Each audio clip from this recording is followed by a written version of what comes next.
বিদেশে কর্মসংস্থানের নতুন দুয়ার খুলতে বিশেষ উদ্যোগ নিয়েছে বিএনপি সরকার। এখন থেকে প্রতি সপ্তাহে শ্রমবাজার সম্প্রসারণের হালনাগাদ প্রতিবেদন উপস্থাপনের নির্দেশ দিয়েছেন মন্ত্রী আরিফুল হক চৌধুরী। প্রবাসী কল্যাণ ও বৈদেশিক কর্মসংস্থান মন্ত্রণালয়ের সভায় তিনি স্পষ্ট করে নির্দেশনা দেন, শ্রমবাজার বৃদ্ধির ক্ষেত্রে কোনো ধরনের শৈথিল্য সহ্য করা হবে না।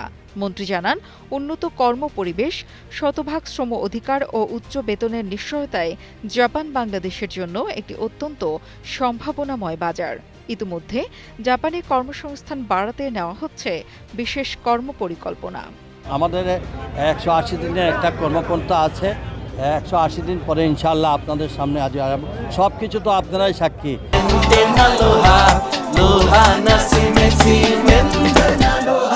সরকারি তথ্য অনুযায়ী 2029 সালের মধ্যে জাপান 12 লাখের বেশি বিদেশি কর্মী নিয়োগ দেবে, যা বাংলাদেশি কর্মীদের জন্য বড় সুযোগ তৈরি করছে।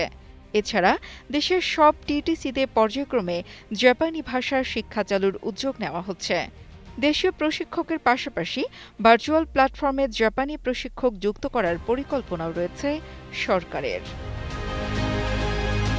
প্রবাসীদের কল্যাণ ও নতুন কর্মসংস্থান সৃষ্টিতে তারেক রহমান সরকারের বিশেষ কার্যক্রমে আশার আলো দেখছেন রেমিটেন্স যোদ্ধারা।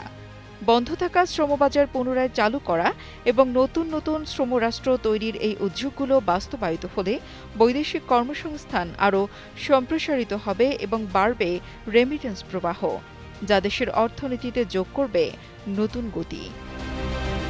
কবির আহমদের পাঠানো তথ্য ও ভিডিও চিত্রে ডেস্ক রিপোর্ট, কালের কণ্ঠ।